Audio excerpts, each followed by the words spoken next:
Simulat pagbiyahe pa lang namin, survive na kami kasi nasiraan kanina. Tapos eto ngayon, nagligpit muna kami kasi talagang baka umulan. Gusto namin pa rin mag-explore kahit may bagyo, umaraw, umulan. Kailangan namin itong gawin kasi para sa inyo, para makita nyo yung kalikasan natin, di ba?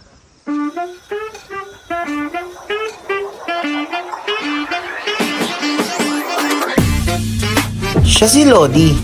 Siya ang sentro namin para sa aming paglalakbay. Pumupunta kami sa isang destinasyon na pwede namin matuluyan. Tulad nito, nagtutulungan at masaya kami kung anong ginagawa ng bawat isa. Anumang hirap at pagsubok, kaya namin lagpasan. Kaya Luzon, Visayas, Mindanao, OS Pam lang ang sakalam.